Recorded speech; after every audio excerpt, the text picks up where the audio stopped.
Well, hello there, Nose Plus, with some bad news.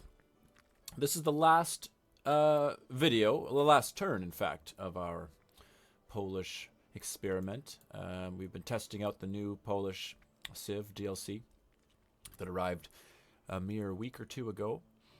And when I push next turn, the game will crash, and I've tried a few times to fix that, but I've given up. This was, after all, an experimental game. It's too bad it has to end so early because we were really coming in. Well, there were several things we had yet to try. So let's just review. Let's review what we had hoped to try, and then we'll review what we actually learned.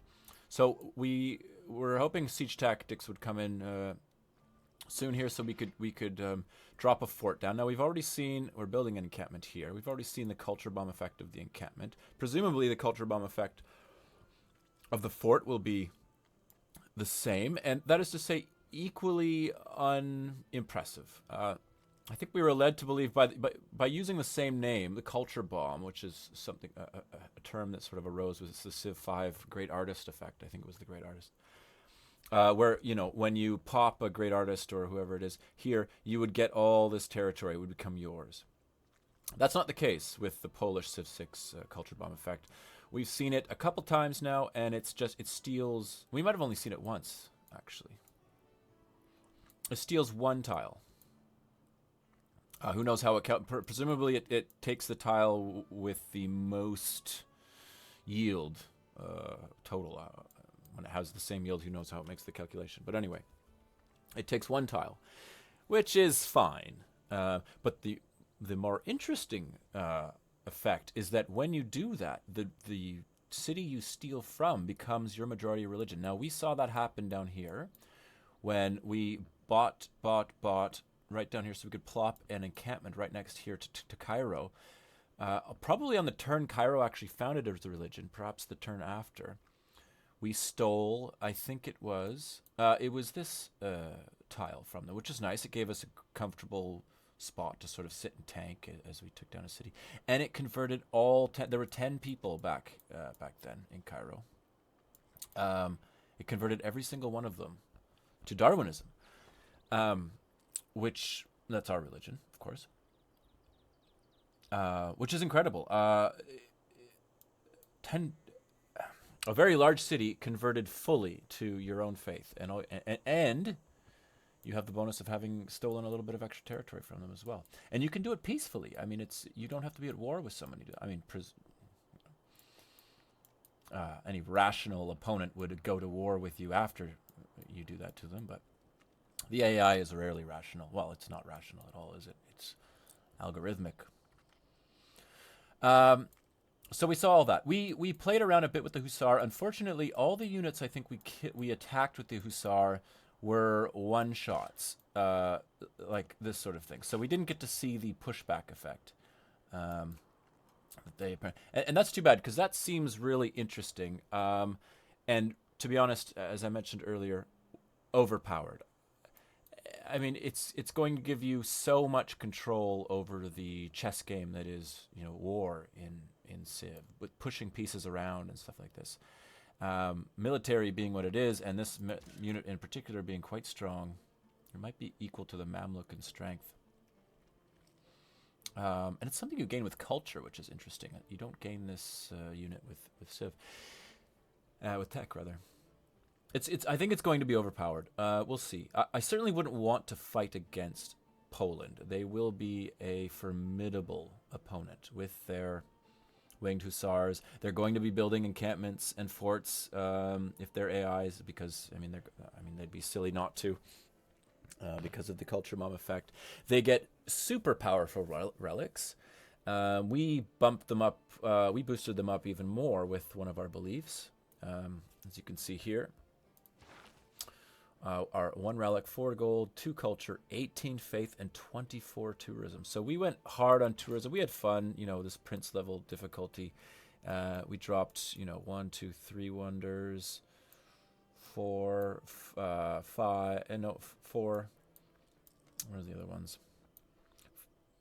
5, 6, 7. I think we have another one, some 8. and then we still won 9. So we had 9, maybe even 10 wonders by the end of the game. That was just sort of us having fun. It had nothing to do with Poland. But because of their relic ability, I mean, they will make a great culture victory civ.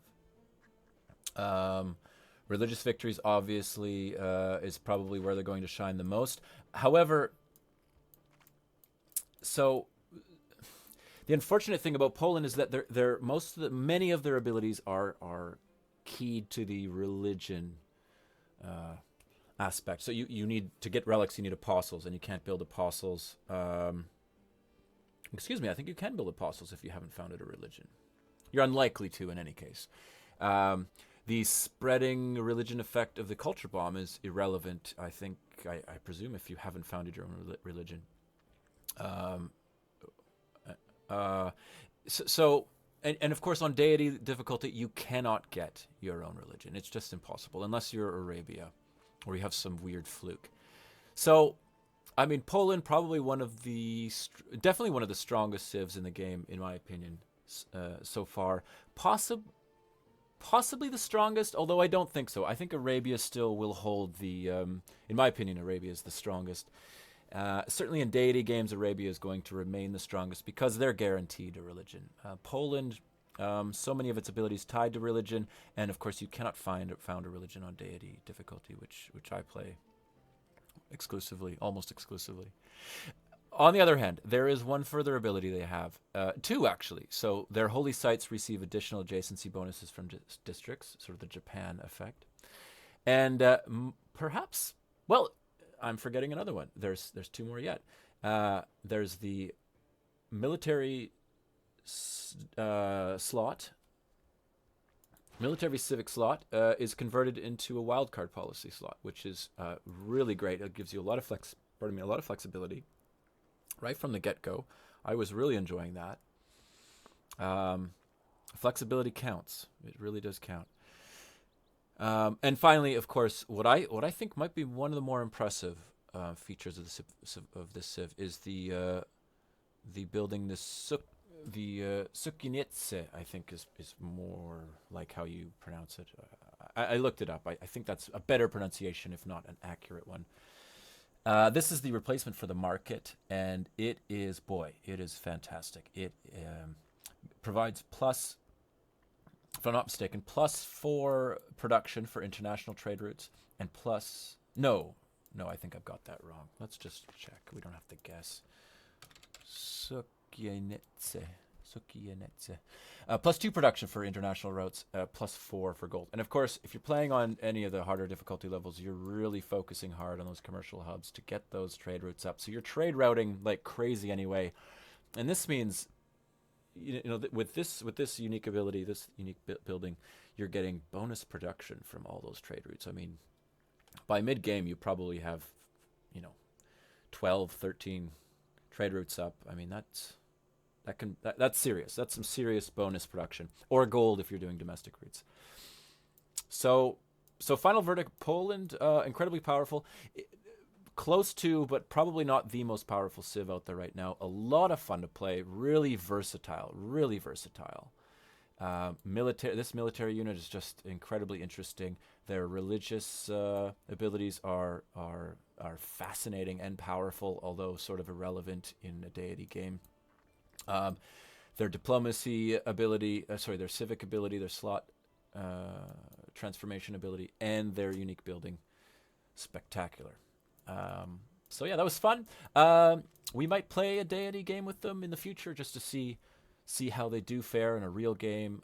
Again, this was just a sort of a test. We were sloppy, sort of on purpose. We just were having fun with it. We'll play a more serious game with them. I'm actually more looking forward to coming up against them as an opponent in a deity game to see sort of what the AI is capable of, how the AI is capable of leveraging these pretty remarkable abilities in its favor. Okay, with that, we'll stop it there. As I say, I can give commands, but as soon as I hit next turn, we will crash. So, thanks for following along, folks. Take care.